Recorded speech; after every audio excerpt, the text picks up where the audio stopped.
Yes, look at those blue skies. Look at those little fluffy clouds. We can only be in one place. It's La La Land, and it's Mr. Tong. How you doing, Pete? I'm good. Yeah, we all I feel dance on we're all dancing on the roof of cars all the time here. That's the way life is. like, mate, tell, yeah, from a slightly grey England at the moment. We're hoping for some sunnier weather next week for common people, and we are so chuffed. Get a look at those gold discs up there, people. This is Mr. Tong's office. Right. Yeah, common people. So, Pete, you are coming to headline our little festival in Southampton and Oxford. How's that feel? It's an honour, of course, and slightly bizarre and a little bit nerve-wracking, I guess. Don't get nervous about many things these days regarding DJing, but this whole journey with the Heritage Orchestra and with Jules Buckley's been pretty incredible. From doing the Albert Hall a couple of years ago to standing there at the O2 last December, seeing the album do so well. So this is the year we take it to another level, and we bring it to festivals for the first time. You very kindly have invited us. You're taking and you're getting us out in a festival environment for the first time. So super excited, and hopefully we'll put on a good show.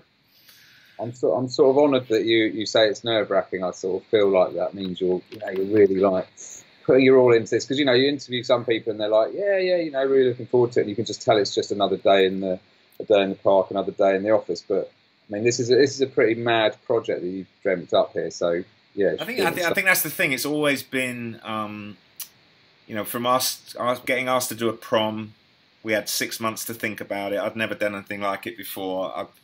I got together with some people who I think really know what they're doing, in the shape of Jules Buckley and Chris Wheeler and the Heritage Orchestra, and that gave me a lot of courage. But really, we didn't know what we were getting ourselves into until we stepped out in the Albert Hall that night, and within halfway through, right here, right now, the whole of the Albert Hall was standing up, clapping, and never sat down, and it was just one of those career defining moments, really. And then to do it again as a hard ticket event when it's our own show and people are coming specially to see us at the O2 and the Manchester Arena and Birmingham took it to a whole new level. And then we saw the reaction to the record. So every time we've taken this thing out, people seem to like it.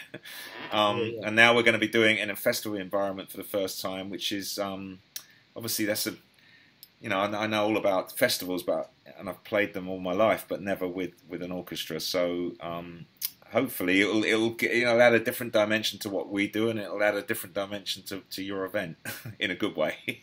So obviously it's going to be a beautiful sunny weekend, and there'll be no rain. But to the orchestra, they bring along like violin covers. They have waterproofs to. I don't actually know. No, hopefully you've got an umbrella. Yeah, got a giant umbrella. A giant umbrella, 65 people umbrella, like one of those giant ones you see in Ibiza or something. Yeah, tarpaulin maybe. Yeah, big tarpaulin. Yeah. So is it 64 people in the orchestra and you? That's right, or maybe I'm 66. Yeah, it's You're number one, Pete. Yeah, it's 65 players. Actually, it's me and Jules, so it's 67. But I don't know. Actually, you might have caught me on the hop here, because I think for your stage we might have had to downsize by about 5 people or something. But watch this space. Yeah, one of the things you can do at Common People is you can count to see if you're getting your money's worth. It's a big orchestra, and it will sound amazing. It will be the most people we've ever had on a stage at one of our festivals, that's for sure. So you were just saying you obviously sold out the O2 with the Ibiza Classics collaboration. I mean, I should just give people at home, people watching this, the full title, because it is. I mean, you also came up with the longest title for a festival headliner ever. Pete Tong presents Ibiza Classics, performed by the Heritage Orchestra, conducted by Jules Buckley. That is like, woo! Yeah, it's not punchy, is it? But so you did that at the O2. I mean, obviously you've played to hundreds of thousands of people, like literally in one field or one beach or whatever. You've done huge gigs, but that 20,000 people in the O2, was that a kind of different vibe? How did that feel as opposed to I mean, as much as I have done big shows, I've done big shows in the context of I've not done many bigger than that, to be honest, but I mean, I have done the Love Parade in Berlin, and we did the Love Parade in the UK, and yeah, I've played main stages on some of the bigger festivals around the world, but that's different to doing your own show. That was the biggest fundamental thing. You know, you do the O2 literally from the first cardboard. You know, you go in there, you get you get an empty room, and you don't have anything. So you build it from the ground up. So the whole learning curve of building our own show, building our own stage, planning, you know, our own visuals of what would go with the songs, and then obviously organising the set and getting it in the right order and involving the guests. So it was brilliant. I mean, loved every minute of it, but all new territory to me. And yeah, it's amazing what you can pull off when you put your mind to it and surround yourself with some very talented people. So, yeah. I mean, it literally was. I was standing there like pinching myself halfway through the show, enjoying it and almost getting myself to, you know, you want to be. I mean, I am. You know, you're obviously present, but it was just like taking it all in. It was just mad. Trying to remember which. I think we got into such a buzz. You know, we did Birmingham.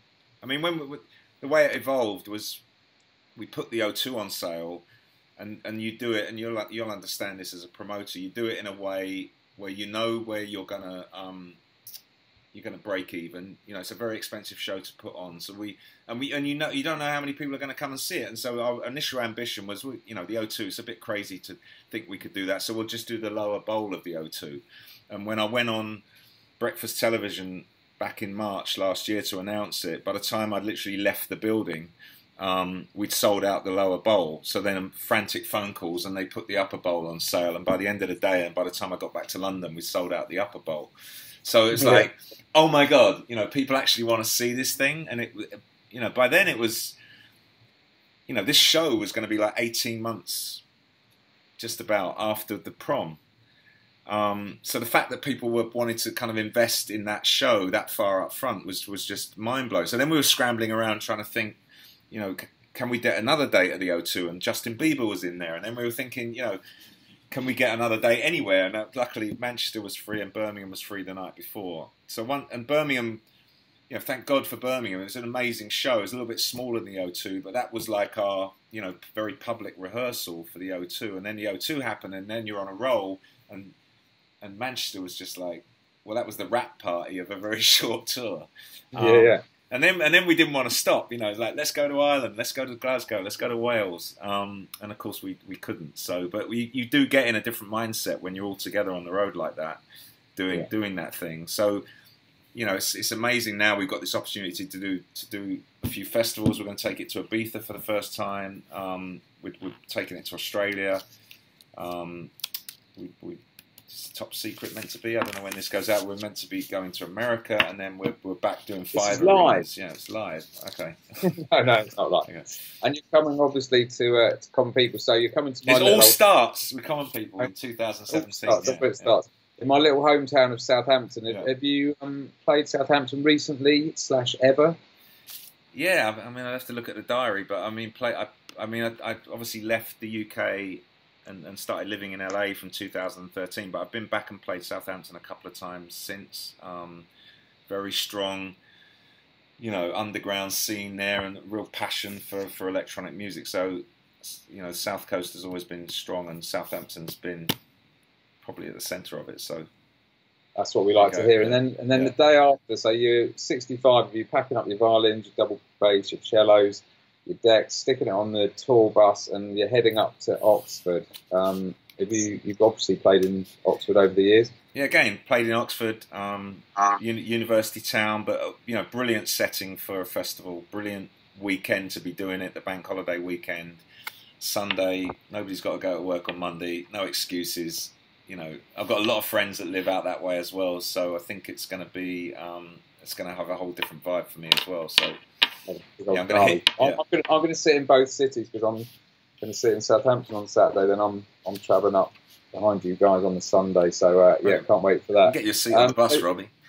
Mate, I want to be on that bus. So a lot of people probably don't know, but well, maybe they do. But the album went to #1 in the UK charts. Do you think Ibiza Classics are ever going to go out of fashion?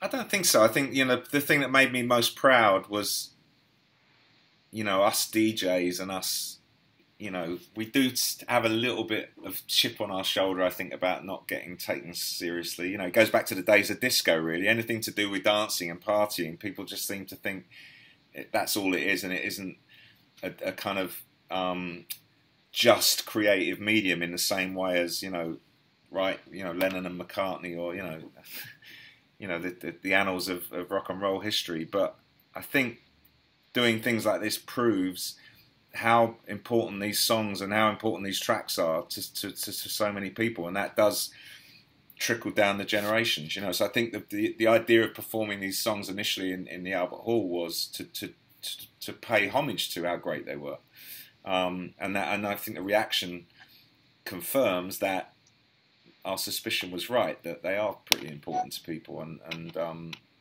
I think, you know, we've already got 65,000 people heading back to the arenas at the end of this year to confirm that. So, you know, that's the, you know, and especially with something like Robert Miles passing last week, and just, you know, that was such a key track in the show so far and on the album, and again, further testament, just see the reaction to, you know, when he passed away, and all the love that was out there for him. So I think, you know, anything just doing, you know, anything to do justice to our, you know, bring our music and bring our culture and what it meant to a wider recognition, and continually able to celebrate it. That's what this is all about. Definitely, man. So, I mean, you just mentioned Robert Miles' children, Robert Miles, who sadly passed away.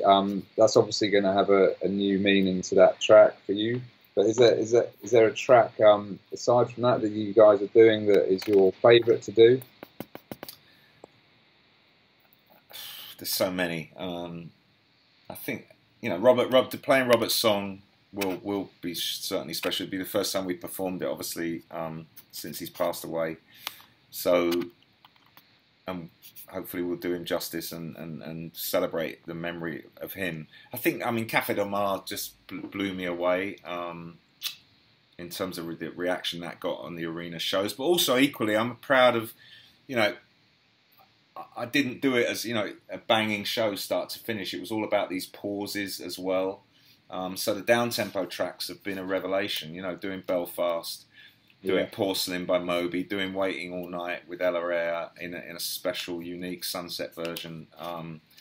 You know, I don't think we'll do it at the festival, but Rachel's song, even, from Blade Runner, which was part of Paul Oakenfold's original Goa mix. That's why it was in there, you know, editorially as an Ibiza classic, because I wanted to reflect Café Del Mar and Mambo and the Sunset culture as well. So I'm just as happy that those, and we are going to do some Sunset tracks at Common People as well. So as the sun is setting, as long as we can see the sun, maybe I'll bring my own sun. That'll be the only visual that we'll have. Yeah. Sunniest place in the UK. Yeah. Okay, man. Well, thank you so much for joining us. I've got a few quick fire questions. Firstly, actually, we've got the world's biggest bouncy castle coming to Southampton. Last year, we thought, why don't we build the world's biggest bouncy castle? You're going to have a little go on that, do you think? For sure. I'm always up for a bouncy castle. There we go, people. Keep Tong on the world's biggest bouncy castle just before he goes on stage. Okay, so that's like Tony Robbins, kind of psych yourself up. That's what I'll do. Yeah. A few quick fire questions to finish this off. Strings or brass? Strings. Concert hall or club? Cellos. Concert hall or club. I've come from the clubs. I'll always be a club guy. Yeah. Mozart or Moby? I think Moby. Yeah. Festival or arena?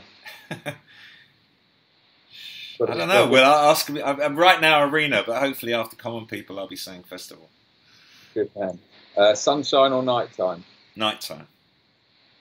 And, actually, for DJing, I'm more. I do like that 6 o'clock till midnight, kind of as the sun sets. That's probably my absolute favourite time to play. This show has to be done in the dark, really, because of the visuals and the lights and everything. And I think it just, that's the one thing about doing a festival is kind of insisted on at the moment, that we need to be at night. Yeah, you are definitely at night, headlining Common People. And last but not least, Oxford or Southampton? You're not really allowed to answer. One that I just put in. Well, from a footballing analogy, I'd say Southampton, because Arsenal finally won. I like Oxford, I have to say. I mean, I like the whole part of the countryside, but hey, They're both great places, obviously. We're playing both next weekend, so careful what you say. Yeah. But Mr. Pete Tong, thank you so much for joining us. We can't wait to see your Ibiza Classics next weekend at Common People, Southampton and Oxford. Yeah, I just going to training. All right, thanks. Thanks, Robbie. Thanks so much, Pete. Thank See you next week, man. Cheers, mate.